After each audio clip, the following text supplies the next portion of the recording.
Good morning, everyone. Good morning, everyone. Welcome here to the Captain's Corner. How about a nice hand for Captain Rob for carving out some time today for joining us. Here this morning, we are going to be answering all of your questions about the Symphony of the Seas, world's largest cruise ship. Any technical questions, any hotel questions, entertainment questions, personal questions. Okay, try and leave the personal ones out. Well, that's up to you, Captain, on that one. And of course, we're here to answer any of these types of questions. And if we don't know any of the answers, we're just going to make it up because you'll never know the difference. Sound good, Captain? Alrighty. We have Amanda, our cruise director staff. She's got a microphone. We're going to be running around here to get to as many questions as we can here this morning. If you do have a question, let us know what your name is, where you're from, and what that question is. Alright. Have your hand nice and high. Amanda, we have one right over here in this corner. Right over here. She's waving around. Sitting in the corner. Everybody, baby in the corner. Hi, good morning. My name's Leah. I'm from Florida. I'm thoroughly enjoying this ship. It's my favorite of the four in the Oasis Class. I very, very much liked the Aqua Show Hero, and I'm wondering what kind of entertainers or athletes are they classified as? Because they're not swimmers, they're not just divers, but they are true athletes. So what's that process? Thank you very much for coming to the Captain's Corner and asking a question of the cruise director. Now Captain's going, what is going on here, babe? Just joking. No. No, of course. Thank you very much for your kind compliments. And Captain, I think we would agree that the Symphony of the Seas is the best out of the four Oasis questions? Yes. Absolutely, absolutely. And by far and away. The show Hero is what you're talking about, and the casting is quite something special. It's not just the dancers, actors, and singers that you would see in the Broadway shows, or the ice skaters and the athletes that you'd see in the ice skating shows. Very unique process in a way that we have synchronized swimmers that are synchronized swimmers as well as high divers that really, in their youth, they competed at a national level. Many of them competing for their countries.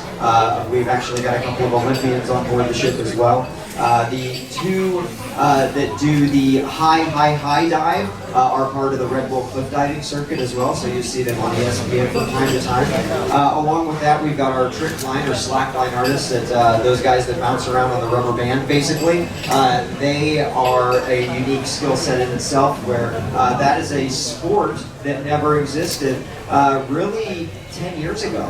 It's something that has really come along, and I think it was the Rio Olympics when that really hit the mainstream, because it was during the Olympics, the opening ceremony. There was this one guy that they see on this rubber band bouncing around, and it became a very, very popular sport, and that caught on. We have, of course, dancers and acrobats that go along, and of course, many gymnasts that go along with it, and and then there's, of course, the paternal figure in there. He in the very beginning, he's a martial arts expert.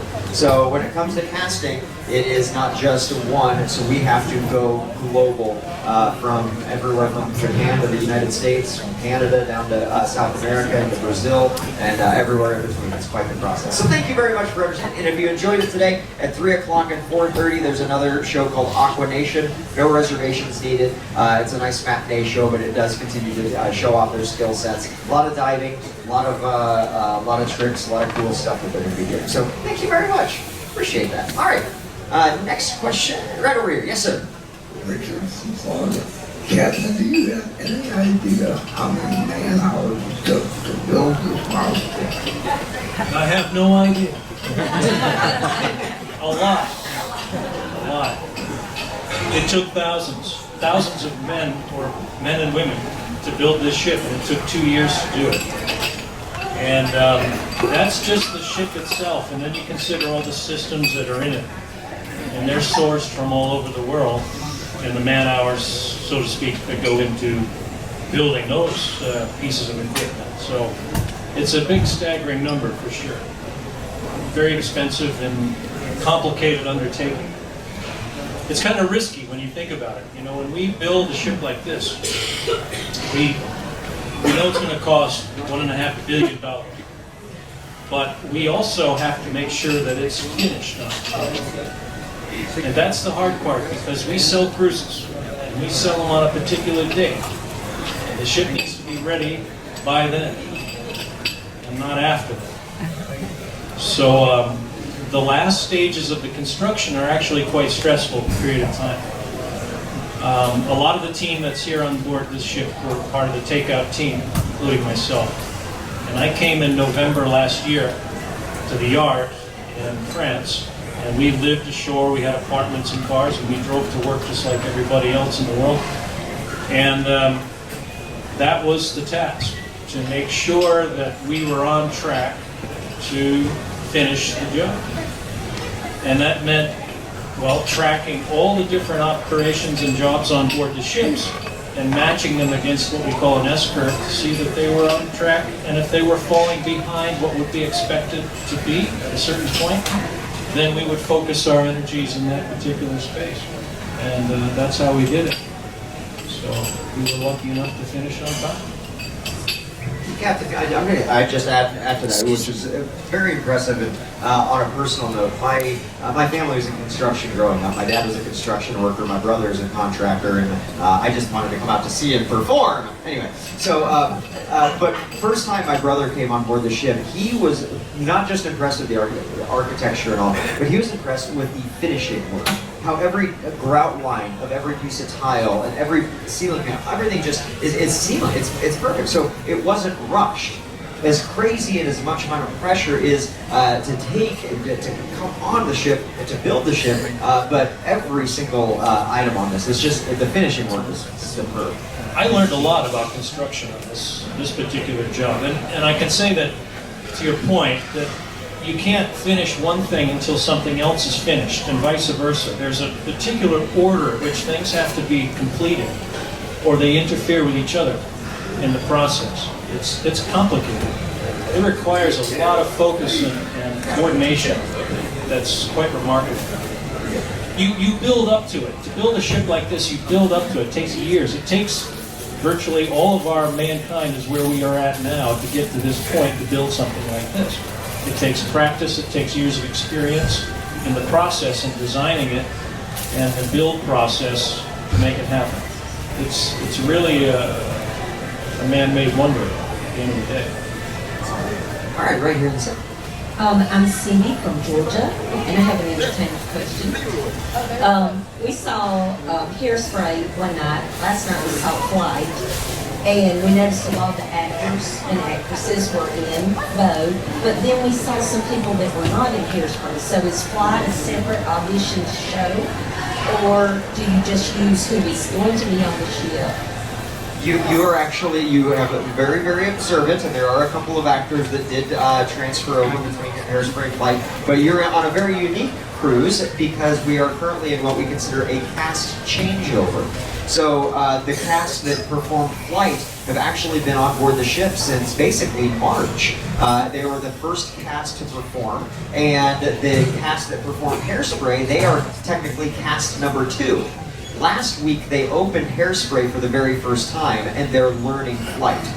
So they're currently in the process of learning Flight. Next week will be the same thing, where there will be 2 different casts from Hairspray to Flight, and then the following week on December 15th, cast number 1, they go and sign off and they go home for vacation, a well-deserved vacation, might I add. And then the new cast will perform both the Hairspray and Flight. So there are a couple of actors that are changing over that perform in both, but for the most part, it's 2 completely different casts. So very observant. But come back in a couple weeks and you'll see a new cast of Flight perform. So yes. Hi, I'm Janet from California. Can you tell me how you were selected to be the captain of this Maarten ship? Well, it involved a hat and some names. A cruise director, we drew straws. I don't know, but I can say that it was, they asked me to come, and I agreed. And that's usually how it works. So, whenever we get assigned to a ship, it's oftentimes a mutual agreement. They want to put us where we want to be, and so they ask us where we'd like to be in order. Every once in a while, they'll ask us, give us the top 3 ships, 1, 2, and 3, where you'd like to be, to the whole fleet. And the captains put in their requests, and then the office just does what it wants. And we go wherever they put us. At the end of the day, we work for them. But that's, in this case, they asked me to come, and I did. So it was an honor to be asked, and like I said, it's been a great learning experience for me, and I enjoyed it very much. It's been a long year. It was a lot of work, not a lot of vacation time, and a huge commitment, but a very worthwhile one, I would say. Well, Captain, that was a very modest question, or a modest answer, but I'm just going to say they choose the best. They choose the best. So there you go. I said it. You owe me $20. Of course, no. They're choosing the best. All right, yeah, yes, right down here. Thank you for having us on board. My name is Nikki from Minnesota. This is my sister and my 6th Oasis Class voyage. We did 2 on Oasis, 2 on Aurora, 1 on Harmony, and we heard Symphony was coming out. We were long ago. My question was, I hope the next one where there is a flip in the process isn't true. We hope it will be more melody, of course, There is another one coming, but it's not going to go to the Caribbean. It's going to go a long way from here. It's going to be designed specifically for a particular market, and but it'll be modeled after this class. But it'll have some significant differences. But it'll be big like this one. It'll look a lot the same, but it'll have significant differences inside. And guest venues will be different and so forth. But it'll be designed for a particular market. And I don't know how much I can actually say about it because they're very particular about making announcements and announcing that sort of thing. But I will say that we're building 1 ship every year for 10 years. That's as far out as we projected. So we're busy. And we are building. There'll be another one for Celebrity, another Edge class ship. We've got another Quantum class ship coming out in the spring, the Spectrum, and that is known as Quantum Ultra. It's an evolution of that design. And we have another one, Oasis Class, which they've actually renamed as Harmony Class because there's a significant difference between this one and Oasis, that they actually kind of call it Harmony Class. However, we really are Oasis Class. If you hold the two together, they look pretty close to the same on the outside. Oasis is going into a major dry dock next fall. So she's going to head over to Europe for the summer. And then in the fall, she'll go to Cadiz, Spain, and she'll go through a major refit. And they'll roll back a lot of the features that you see on Symphony onto Oasis. And then she will have a different itinerary when she gets back to the States. So it might involve Bayonne, it might not. It might involve Galveston, it might not. Captain, just so Derek is filming all of this. It's going directly on Cruise Critic, so whatever is being said is probably take back everything I said. Good question. Thank you very much. And as for the name hasn't been released yet. I know that there's a couple of options. I think what you had mentioned was maybe on the table, but I do guarantee that it will be something of the seas. All right. Next question right over here. Yes. Yes. How much off time do the workers have? Like when they're working and then like free time on the boat? Whoa. Don't call it a boat. You said boat, yes, ship. Okay. So one way to upset a captain is call his ship a boat. That's for sure. You know the difference, right? Between a boat and a ship? A captain, or a ship has a captain, and a boat has a frustrated husband. Actually, the real answer is a ship carries boats. That's how you tell the difference. If it has lifeboats, it's a ship. We have 18 of them. Definitely a ship. Vacations for our crew, or the contract lengths, as we refer to it, and that's your question. It depends on your position. It depends on what department and division you're working in, which will depend on your contract, which will dictate what your vacation and rotation schedule is. Some will be reassigned to the same ship in a rotation. Some will move about the fleet every contract. Usually for Marine officers, it's 10 weeks on, 10 weeks off. For hotel department managers, it's 4 and 2, 4 months, 2 months, and then it goes down from there to 6 months, 2 months, 8 months, 2 months, and even a little longer than that in some positions. So it really depends. An easy way to think about it is the longer your contract is on board, the more important you are on board. Never mind, Captain. Sorry about that. I shouldn't have said that. 10 weeks on, 10 weeks off, you work. It's a part-time job. Well, I've been doing it for 30 years, so. All right. Okay. And as for the daily basis, if you're wondering about the daily basis, yes, we definitely take a lot of, plenty of breaks and rest hours. Actually, there's international labor laws that are in place, and it's not so much about the hours that you work, it's the amount of hours that you have to rest. So every single crew member gets an ample amount of rest, and that's the most important thing when it comes to the working hours. Long chunks of time to obviously get your well-needed sleep, et cetera, et cetera, et cetera. And that does include cruise directors as well.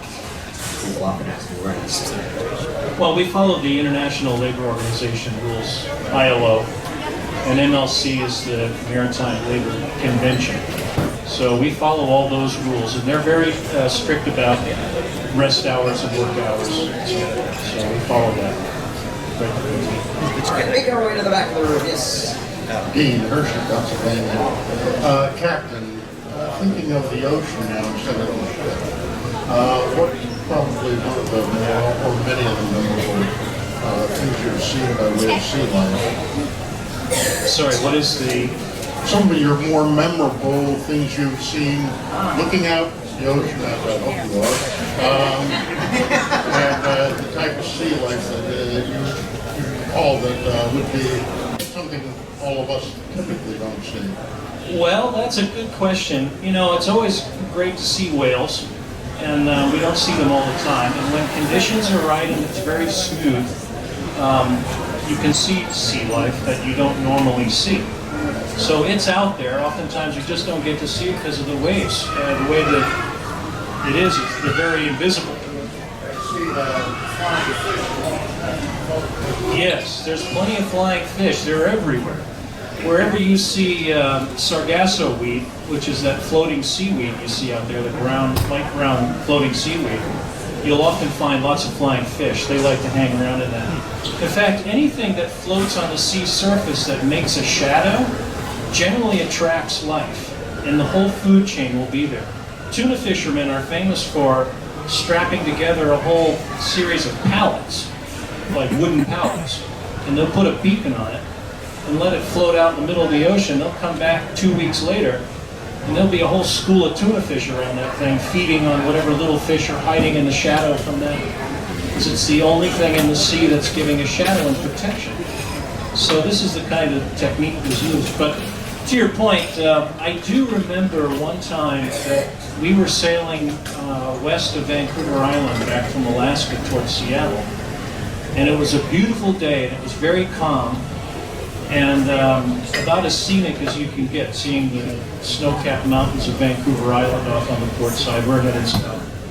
And right next to the ship, swimming alongside us, we're making 17 knots, and we were just barely overtaking a school of whales, and they were known as Baird's beaked whales. Very rare and very large.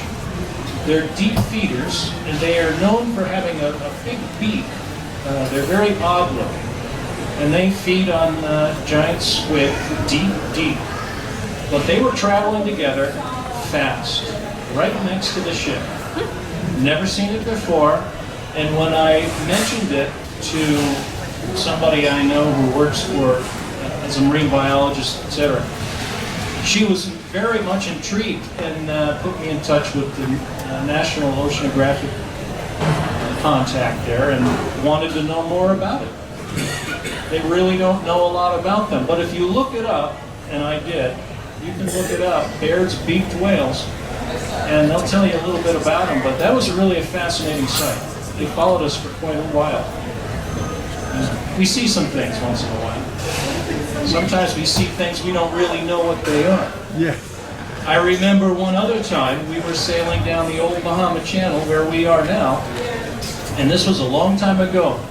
And it was on the Grandeur of the Seas, and I was standing on the bridge wing, and it was twilight. It was getting dark. And I looked up in the sky, and way up there, I saw something that seemed quite unnatural.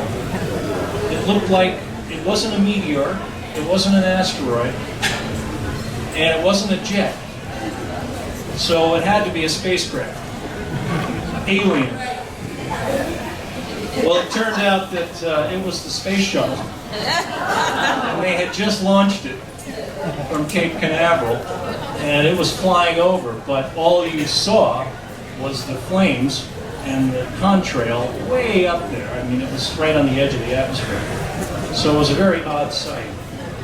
It took us a few seconds to figure that out. Good stuff. I was thinking Captain's Corner is going to turn into a conspiracy theorist. Right here at the bar, yes sir. Right, Ned from Virginia. Captain, coming in and out of a port, at some point, my understanding is you give control of the ship to a pilot. So does that pilot actually operate the ship coming in along with the tugs? Does he direct everything, or is he give new directions to come into place? Or how does all that work? The pilot that we take on board is the local advisor. So he's the expert of the port. His main function is to manage the traffic coming and going from the ports. So we have a very specific schedule to follow.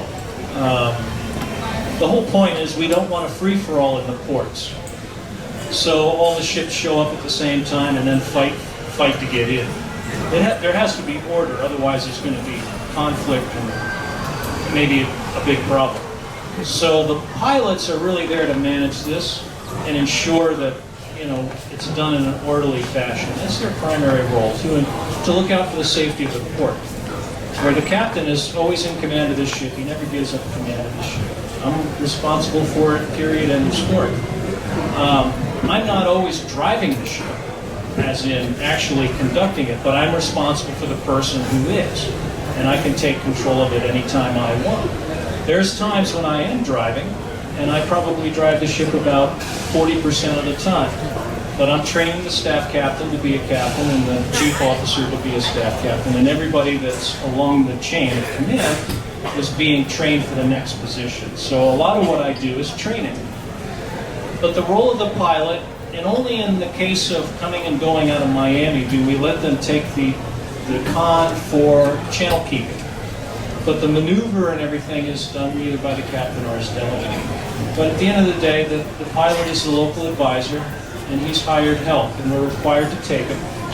And that's how it's done. It's just easier and safer for him to actually con the ship down the channel than it is to have him stand there and try to advise and so forth. So that's the practice of how it's done. But whatever he does, I'm responsible for, and if he does something that's not appropriate or accurate, then I take control. I'm obliged to and obligated to, and by law I have to. So the safety of the ship is always mine. Thank you very much. And you did mention about tugs. Captain, do you use tugboats? No, but there are times when we might take one for safety reasons. In other words, let's say we had an issue with one of our azipods. We couldn't use it for maneuvering, for example, if there's some issue. Coming and going in and out of the port, I might take a tug just as a safety, just in case we had an issue with it, a known issue that might give us a problem. We take a tug just to be on the safe side. But we're so big that a tug doesn't really do a lot for us. They have to be a big, powerful tug to make any difference. One of our thrusters has more power than most tugs, just one of them. And we have 4 of them. So it takes more than one tug to really make a difference around here. And that's the reality.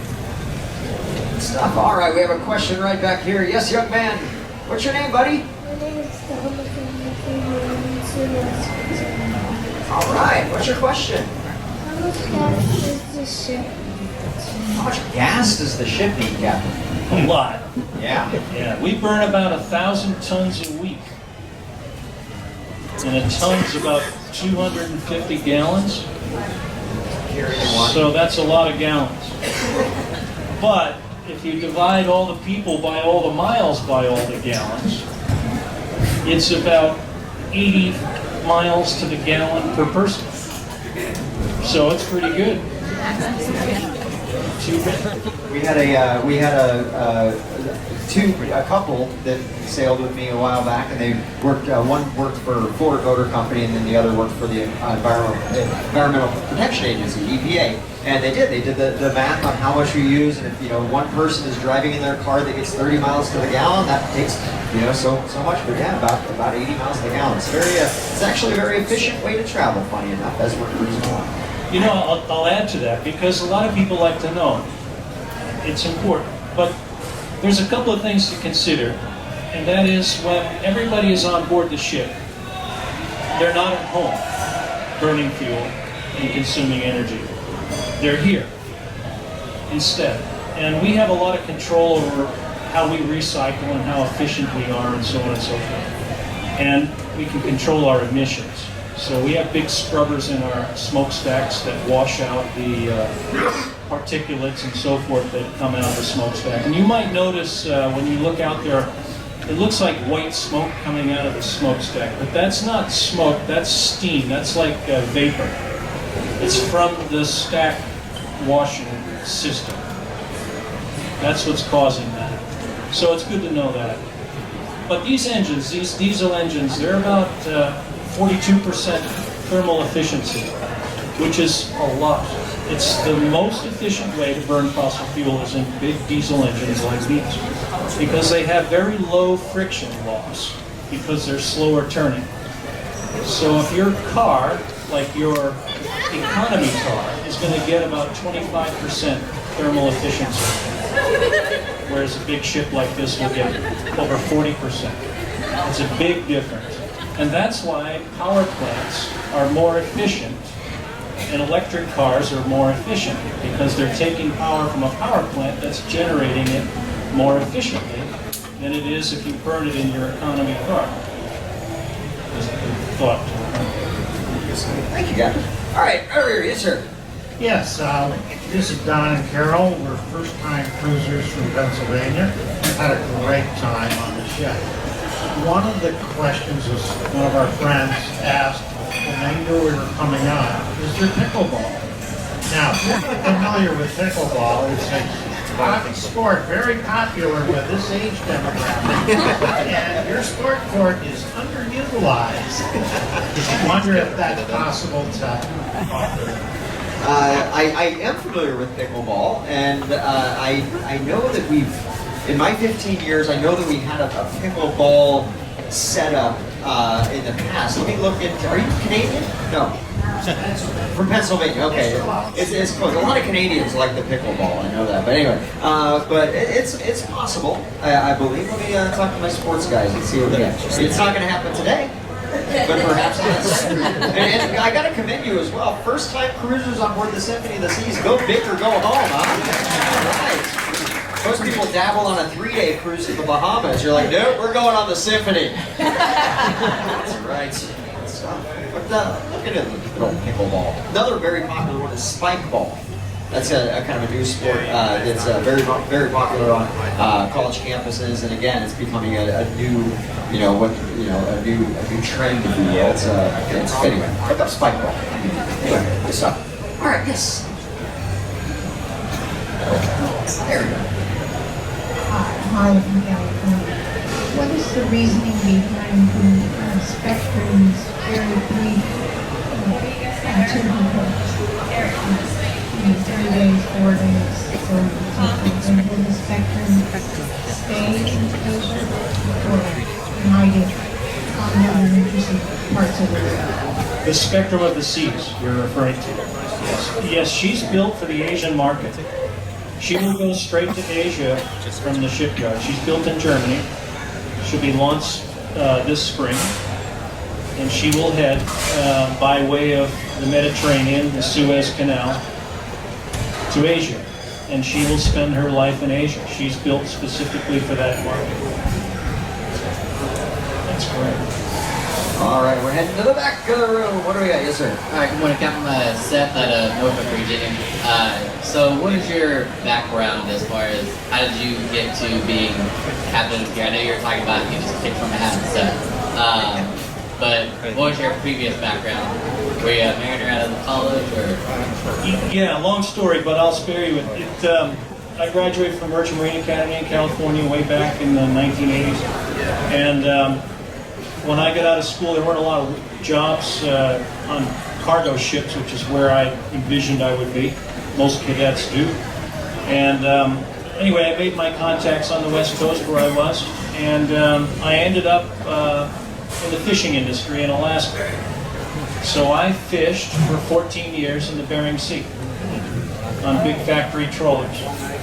And I was a captain for 10 years on many different ships up there. And we fished all over. As a factory trawler, we take the factory with us.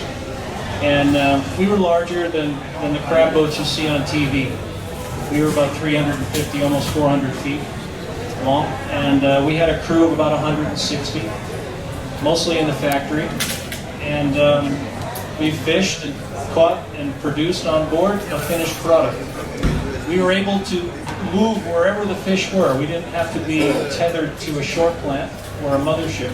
We were self-contained. So we fished all over the Bering Sea, eastern and western. We fished on the Russian side, and we fished in the Sea of Okhotsk in Russia. We had Russian contracts. And we fished in the North Pacific for blue whiting, or what we call cape. And we had some times where we fished codfish and yellowfin sole, but primarily was pollock.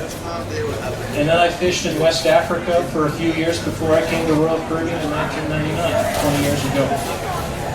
And that's what I did before cruise ships. I was a fisherman. Excellent question. Yes. Hi, Chenji from Maryland. I just started the fund myself. So I just have two general questions.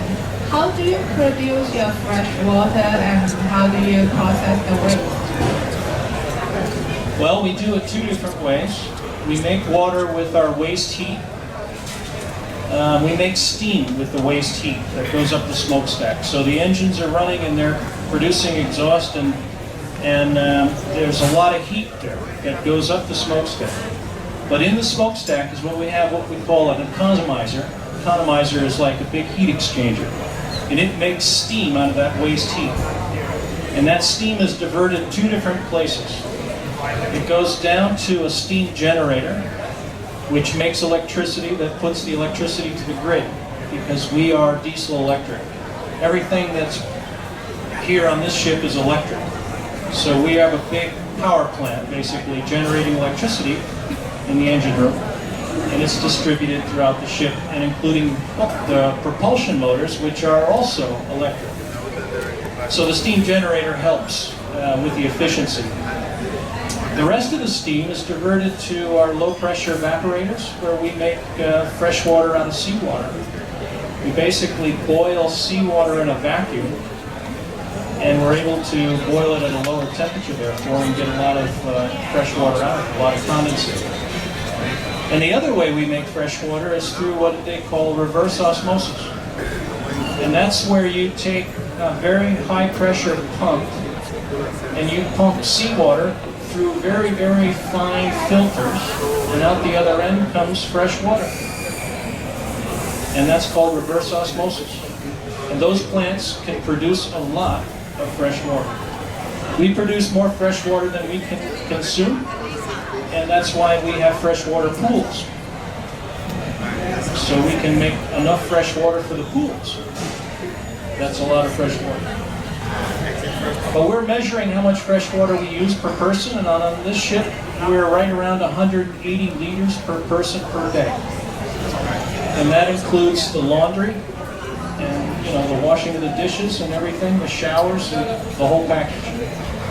So we're monitoring that and always trying to find ways to make it as most efficient as possible.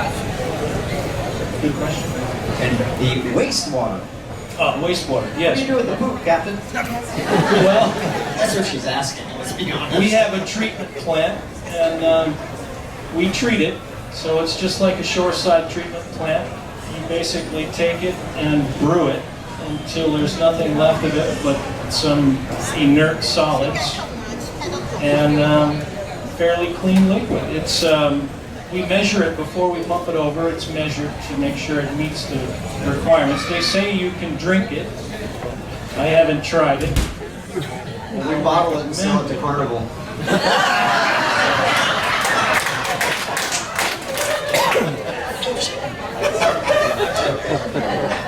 NCL.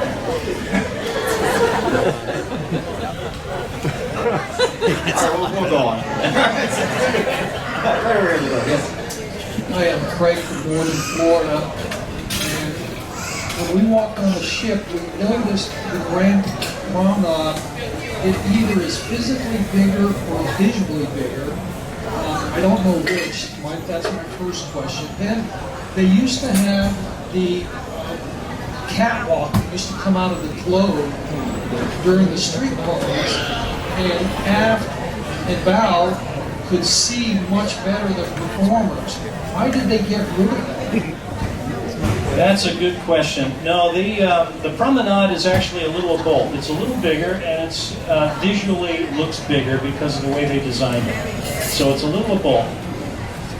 There's some things that make a difference. How we fill it with the Starbucks and the display tables and so forth kind of influence how it's filled up and that feeling of spaciousness. Yes, I do miss the globe. That was $1 million for that. That's on Oasis and Allure. And they chose not to do that. And I'm sorry they didn't, because I really like it, and I know the cruise directors really like it. It really does help them entertain in the middle of the promenade. And also when the captain does his welcome aboard, we would use it then as well. So we have enhanced the little stage where the band plays and where we get to stand out there and communicate, but it's not the same. But there's your answer, $1 million.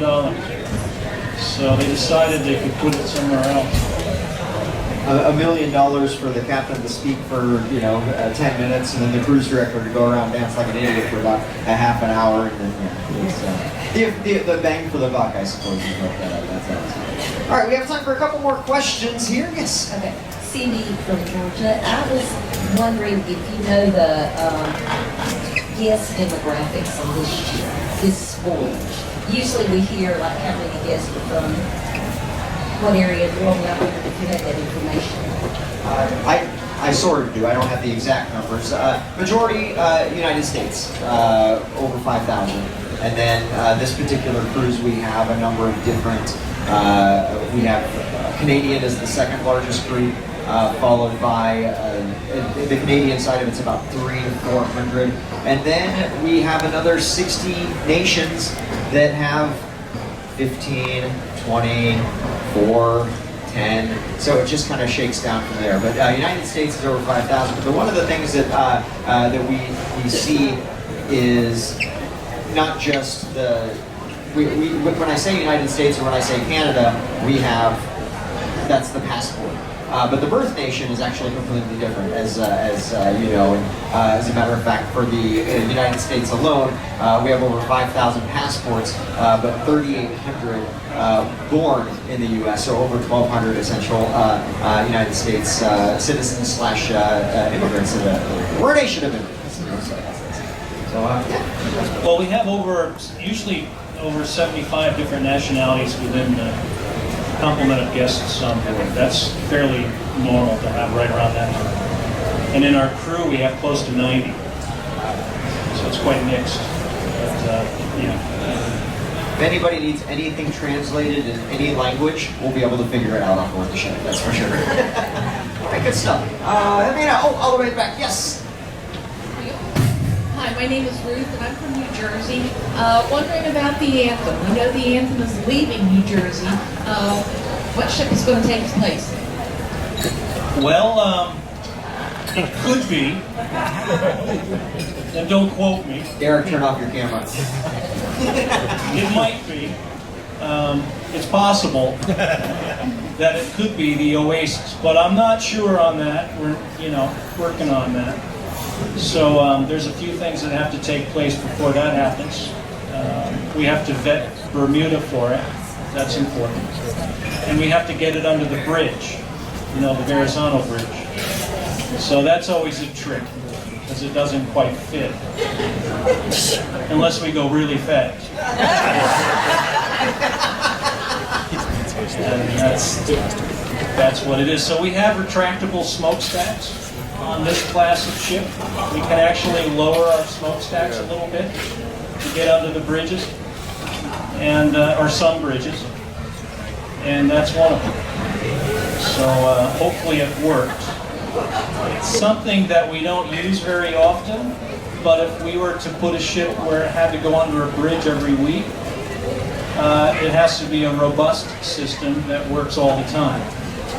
And it wasn't really designed for that initially, because initially the ships were built in Finland, and they had to get under the bridge to get out of the Baltic. And this retractable smokestacks were built for that purpose, and that purpose only, essentially.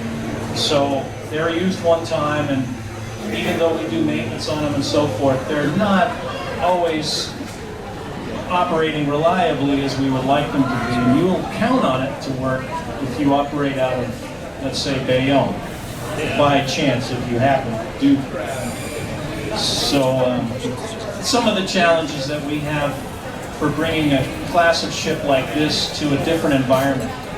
Also, remember, it's a temperate climate, and it's not tropical like we are in now. And these ships are built for this kind of warm climate. When we were in Europe in the summertime, we had to have all different plants in Central Park. And then when we move, or we get a cold spell, you get a big die-off in Central Park, and it's really a mess. So when we came over from Europe, we had to have a whole lot of trees and plants replaced in Central Park. It was a big deal. We have a very close connection with one of the nurseries in Florida, so we do a lot of business with them to keep our plants healthy in Central Park. So if we go to a different climate, they'll have to figure out a way to make that work. And you can't, although it would be nice to put a roof over Central Park, that's not so easily done because of stability. You can't put a lot of weight high up. That changes the way the ship will float or not. And we want it to float. Right factor. A few things to consider, but yes, Anthem is leaving New Jersey, but it'll be replaced by something else. Well, Captain, if you ever want to retire from being a captain, you could probably become a politician with those types of answers. All right, last question right down here. Yes, sir. Let's make you Hi, I'm Z from Maryland. So you mentioned earlier that you were a fisherman, and you mentioned about whales. So recently I read a book, I think it's called Essex, the Whale Ship, which is kind of disaster. So God forbid, if something happened to the ship and we have to abandon it, I do notice we have this light vessels, which are very different from, those whale ships those guys would survive on the sea. They made it like a couple months, I think, on the open sea, which is very, very difficult. So I'm wondering I'm very curious about how long we can survive, in those lifeboats, and what's the rescue process like. Okay, we're going to do one more question after that because I don't want to end on that one. But yes, Ken. Thanks for that. Okay, times have changed since sailing ships, and back in the day there was no rescue really happening. If you went down on your ship and you found yourself in one of the boats that you carried on board, you could quite easily spend a very long time at sea. That's not the case nowadays. And in fact, really what we need to do in the event, in that kind of event, is stay where the ship was last. We're not trying to get anything. We're not going to sail halfway across the Atlantic. We're not going to do any of that. We're going to stay right where the ship was last. And we will be rescued in that position. We're not going to scatter out and try to make it to the nearest deserted island and make a life for ourselves. That's how Labadee was found. Yeah. So the idea is that we have enough to make do until we are rescued, and that is, there's plenty of supplies inside the boat to allow that. So we have boats and rafts. We have big rafts. Someday we'll have just rafts, and I look forward to that day because the boats are inherently dangerous, and I don't really like them. And they're safe, but we could do better with rafts, and the technology is coming towards that direction. So I wouldn't be surprised if in the coming years our newest ships will come out without lifeboats, just rafts. And I would prefer that, to be honest. That's my own personal preference. Good stuff. All right. Well, another question. What's the penalty if we don't leave a port on time? Well, the penalty is, if we don't leave port on time, is primarily in fuel. So our required speed goes up exponentially as the minutes go by. So the fuel burn for a ship like this is a lot. And as our speed goes up, we have the power curve on the ship is exponential, so that the faster you go through the water, the amount of fuel and energy it takes to go faster and faster and faster is exponential. For example, we have 6 diesel engines generating electricity when we're trying to go as fast as we can.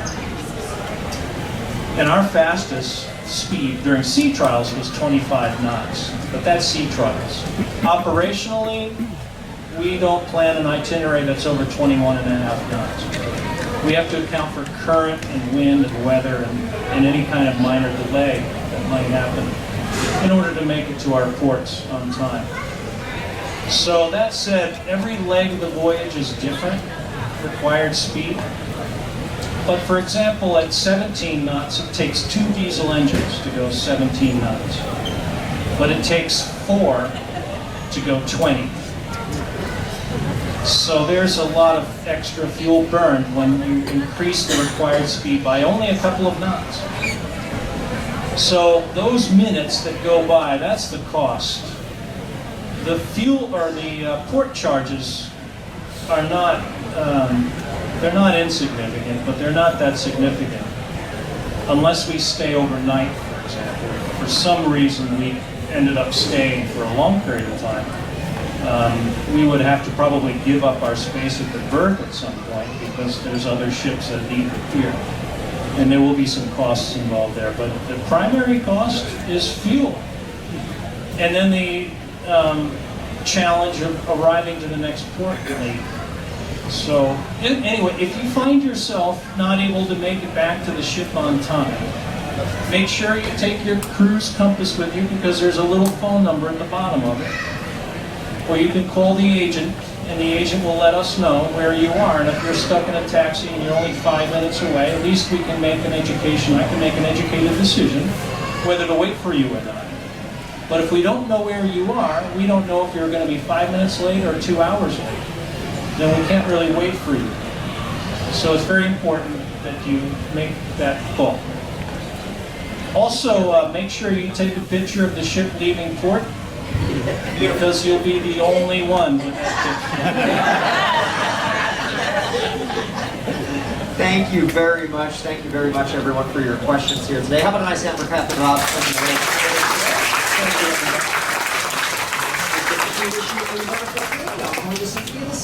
everyone.